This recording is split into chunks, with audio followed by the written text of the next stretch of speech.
السلام عليكم ورحمة الله وبركاته.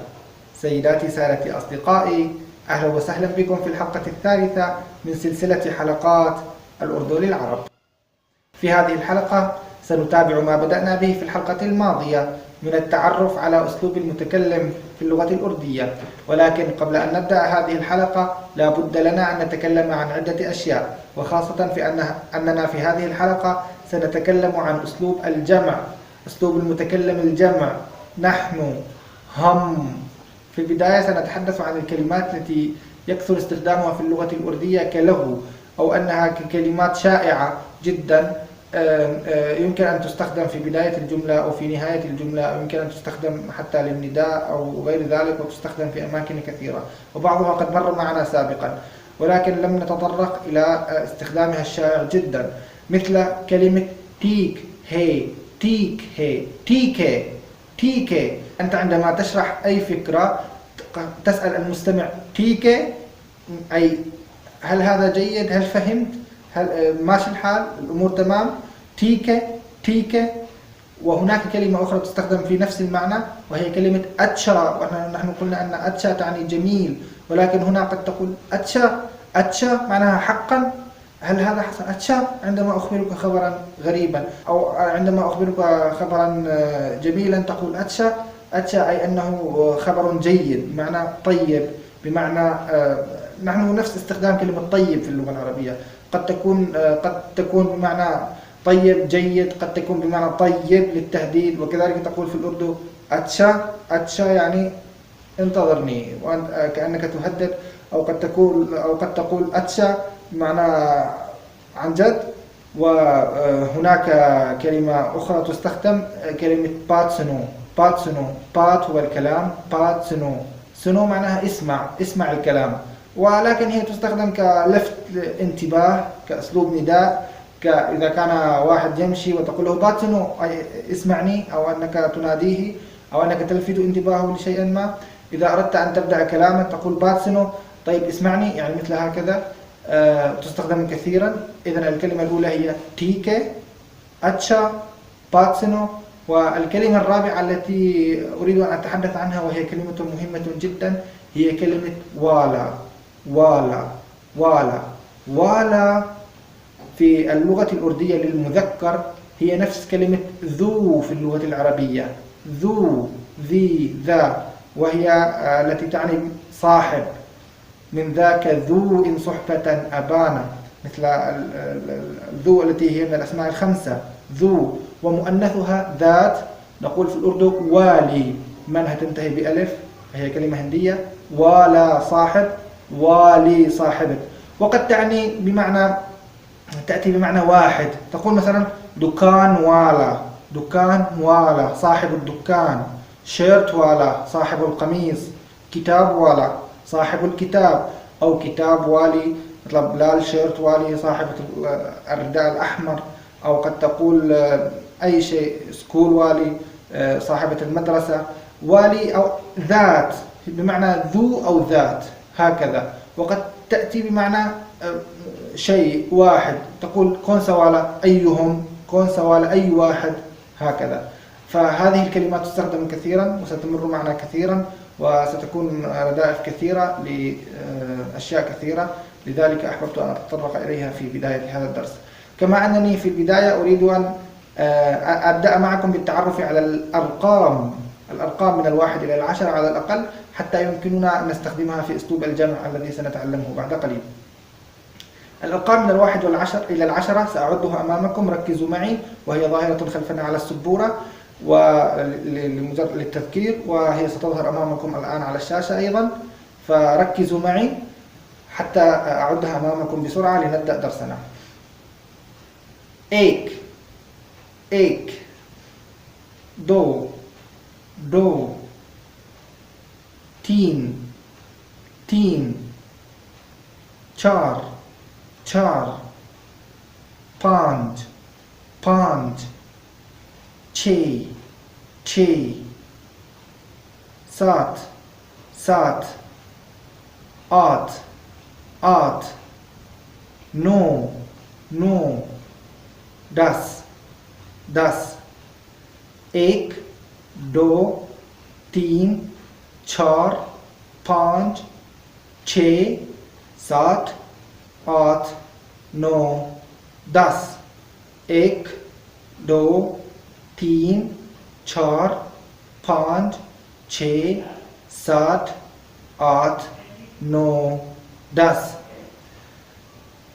الأرقام في اللغة الأردية كل رقم له اسم مختلف، وهي ليست مثل اللغات الأخرى وليست مثل العربية، يعني بعد 20 تبدأ الأرقام فقط تعطف رقم على الآخر، ليس هكذا. كل رقم له اسم مختلف تماما مستقل تماما، سنتعرف عليها تباعا. الآن نحن تعرفنا من 1 إلى 10 حتى يمكننا أن نستخدمها في أسلوب الجمع. قبل أن نتعرف على ضمير الجمع وأسلوب الجمع في اللغة الأردية، لابد أن نعرف كيف نجمع، كيف يتم جمع الكلمات، كيف يتم جمع الأسماء في اللغة الأردية. نحن نعرف أننا في اللغة العربية عندنا جمع مذكر سالم، جمع مؤنث سالم، وجمع تكسير. في الأردو كذلك الأمر باختلاف بسيط، فكل كلمة تجمع حسب المصدر الذي جاءت منه. فالكلمات التي جاءت من اللغة العربية مثلا تجمع على جموعها العربية، سواء إذا كانت جموع تكسير، وكذلك تجمع على جمع المذكر السالم وجمع المؤنث السالم باللغة الأردية. الآن سنتحدث بشكل سريع عن الكلمات التي تجمع حسب جموعها في اللغة الأصل. مثلا كلمة قوم، قوم في اللغة الأردية هي مقاربة لمعنى كلمة قوم في اللغة العربية، مع أن السياقات في الأردية تختلف قليلا. أحيانا يأخذون الكلمة العربية وتجري في سياق آخر نوعا ما غير السياق العربي. كلمة قوم في اللغة الأردية تعني القبيلة، القوم، الجماعة، وتجمع على جمعها العربي، جمع التكسير العربي أقوام. وأيضا تجمع بطريقة أخرى هي جمع المذكر السالم في الأردو. جمع المذكر السالم في الأردو يتم بإضافة الياء والنون. نحن في العربية عندنا المثنى هو بالألف والنون أو الياء والنون، ولكن هذا هو جمع الأردو في الجمع في الأردو، ليس المثنى، لأن في الأردو ليس هناك تثنية، هناك مفرد وهناك جمع. فنقول قوم، قوم، قومي، قومي، آخرها نون غير منقوطة كما ترون، قومي، قوم، أقوام، أو نقول قومي. كذلك نقول فوج، أفواج. فوج هو الجيش، ولكن نحن عندنا مثلا الفوج هو جزء من الجيش، ولكن هنا الفوج هو الجيش، الجيش نفسه. وكلمة جندي في الجيش فوجي، يقولون فوجي أي جندي في الجيش. فوج تجمع على أفواج، أو تجمع فوجي، فوجي أو فوجو. وكذلك أقوام، قومي أو قومو.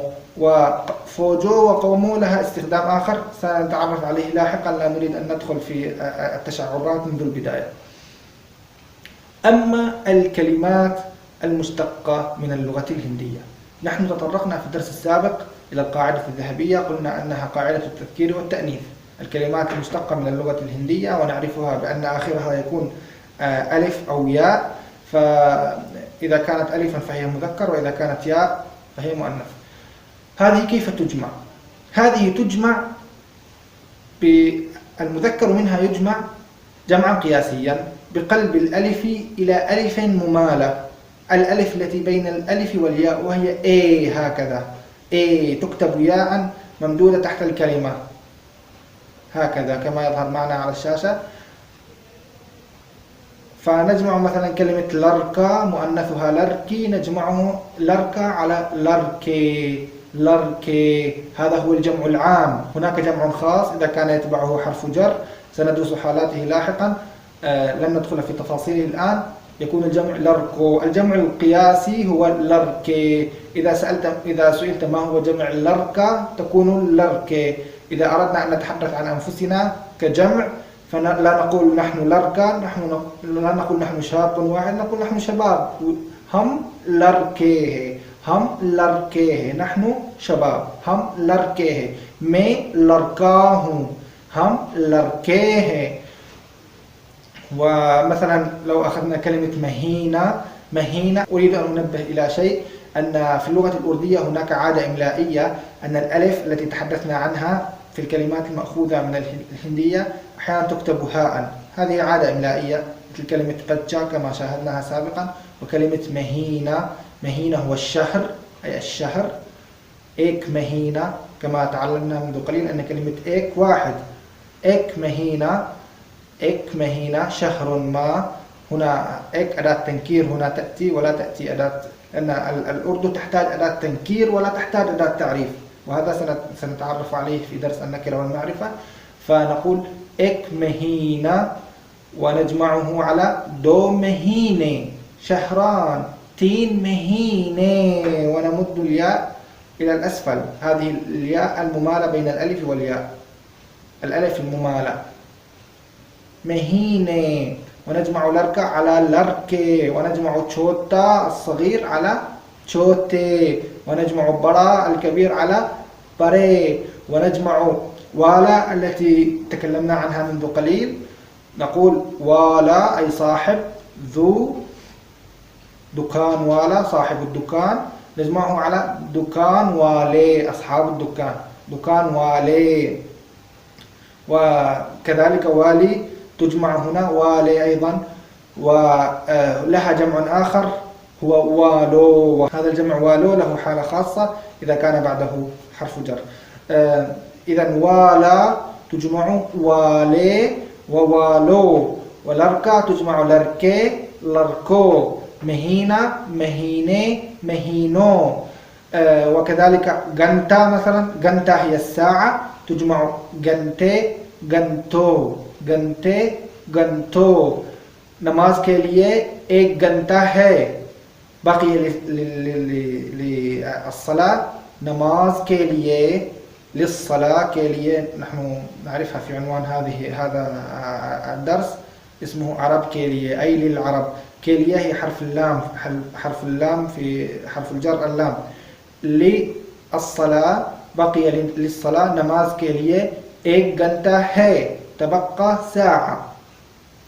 مثلا इस रास्ता، وكلمة रास्ता هو طريق، रास्ता रास्ता طريق أيضا ينتهي بالألف وتكتب بالهاء. रास्ता جمعه रास्ते وراستو، كما قلنا घंटा घंटे घंटो. इस रास्ता 3 घंटे सफर है، يستغرق هذا الطريق 3 ساعات من السفر، يستغرق هذا الطريق 3 ساعات من السفر. इस रास्ता 3 घंटे सफर है، هذا الطريق يستغرق 3 ساعات من السفر. مثلا إذا قلنا